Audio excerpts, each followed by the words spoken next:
नमस्कार, super India news team में आपका स्वागत है। मैं हूं राजेश आर्य। आइए देखते हैं आज का विशेष समाचार। चीन के साथ व्यर्थ की वार्ता। यदि कूटनीतिक लफाजी से परे जमीनी हकीकत देखें तो सीमा पर चीन के साथ तनाव घटने के बजाय और बड़ा ही है। गत 17 जुलाई को लद्दाख के चुनसुल मोंडो सीमा मोटिंग पॉइंट पर भारत और चीन के बीच कोर कमांडर स्तर की वार्ता हुई। करीब 12 घंटे चली यह बैठक बिना किसी ठोस परिणाम के ही समाप्त हो गई। उसमें केवल यही सहमति बनी कि बातचीत को जारी रखा जाए। 16वें दौर की इस वार्ता के अगले ही दिन भारत और चीन के विदेश मंत्रालय द्वारा जारी साझा प्रेस विज्ञप्तियों में कहा गया कि 11 मार्च को संपन्न पिछली 15वीं बैठक में हुई प्रगति के आधार पर दोनों पक्ष संपर्क में रहने और सैन्य एवं राजनयिक कड़ियों के माध्यम से बातचीत जारी रखने और जल्द से जल्द मुद्दों के पारस्परिक रूप से स्वीकार्य समाधान की दिशा में काम करने पर सहमत हुए। इसमें कोई संदेह नहीं कि पूरी विज्ञप्ति नई आशा और आपसी विश्वास की चाशनी में लिपटी हुई दिखती है, लेकिन अगर इसके असली अर्थ को बयान किया जाए तो उसके लिए यह मशहूर पंजाबी कहावत काफ़ी होगी कि जिथे दी खोती ओथे आन खलोती, यानी बोझे से लदी हुई गधी पूरे शहर का चक्कर काटने के बाद अपने ठिकाने पर वहीं आकर खड़ी हो गई जहां से चली थी। न तो इस विज्ञप्ति में और न दोनों पक्षों के किसी अधिकारी के पास इस सवाल का जवाब है कि 11 मार्च की बैठक में किस तरह की प्रगति हुई थी और वार्ता के इस नए दौर में या फिर पिछले 27 महीनों से चली आ रही वार्ताओं में लद्दाख के जमीनी मोर्चे पर सैनिक तनाव को कम करने के लिए क्या ठोस प्रगति हुई है। अगर इस कूटनीतिक लफाजी से परे जमीनी असलियत देखें तो 20 मार्च 2020 के बाद लद्दाख की सीमा पर तनाव घटने के बजाय लगातार बढ़ रहा है।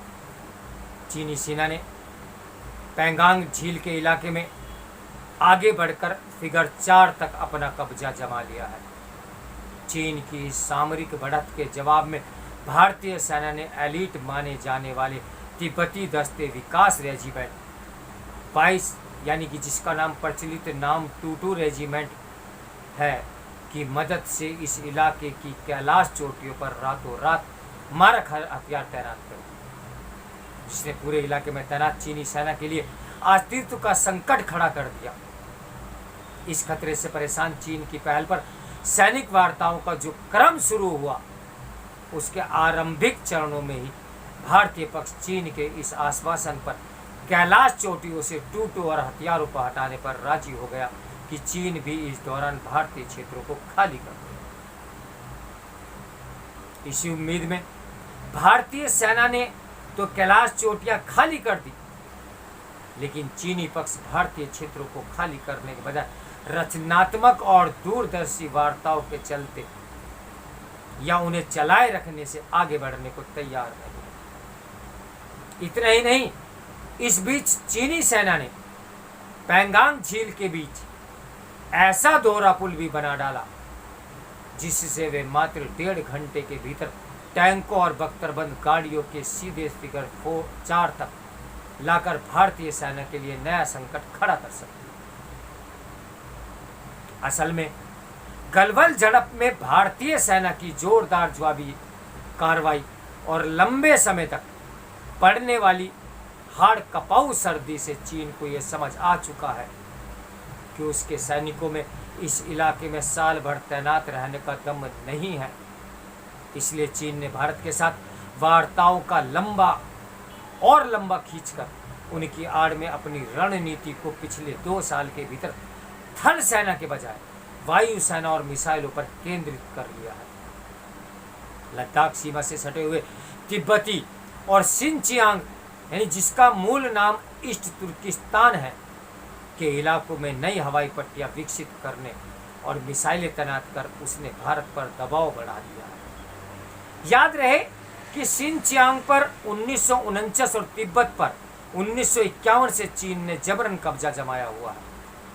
भारत में नीति निर्धारकों को यह याद रखना जरूरी है कि चीनी रणनीति में विपक्षियों से बातचीत का केवल एक ही मतलब होता है, उसे बातों में उलझाए रखकर उस दौरान अपनी किलेबंदी को इतना मजबूत कर लिया जाए कि मौका आने पर बिना युद्ध किए ही विरोधी वार्ता को मेज पर घुटने टेकने को मजबूर हो जाए। भारत यह भी न भूले और भूलना भी नहीं चाहिए कि 1981 में संवाद संपर्क में पहले चरण में ही चीनी नेताओं ने इतिहास की देन सीमा विवाद को किनारे रखकर आर्थिक और व्यापारिक रिश्ते बनाने का जो जाल फेंका था, भारत आज भी उसमें फंसा हुआ है। 2021 में भारत चीन व्यापार 125 अरब डॉलर था, जिसमें चीनी निर्यात का हिस्सा 97 अरब डॉलर से ज़्यादा रहा और गलवान झड़प की कड़वाहट और मेक इन इंडिया अभियान के बावजूद 2020 के मुकाबले यह व्यापार 40% और बढ़ा। साथ ही 1993 से लेकर 2020 तक कम से कम 8 वार्ताओं में चीन ने एक बार भी भारत को कोई रियायत नहीं दी। उल्टे उनकी आड़ में भारत के विरुद्ध अपनी तैयारी को मजबूत किया और करता चला आ रहा है। चीन की वार्ता रणनीति का एक ऐतिहासिक उदाहरण 1949 में सिनचियांग में उग्र मुस्लिम उइगर नेताओं को चेयरमैन माओ का परिवार और भाई भाई जैसी वार्ता का निमंत्रण है। माओ ने सभी तुर्की जातियों और कबीलों के अधिकांश सरदारों को बातचीत के लिए बीजिंग बुलाया। इसके लिए सोवियत संघ से एक विमान की व्यवस्था भी कर ली, लेकिन यह विमान बीजिंग पहुंचने से पहले ही रास्ते में बम विस्फोट में नष्ट हो गया। इस तरह चीन के औपनिवेशिक कब्जे के खिलाफ लड़ने वाले उइगर नेताओं की पूरी पीढ़ी एक झटके में समाप्त हो गई।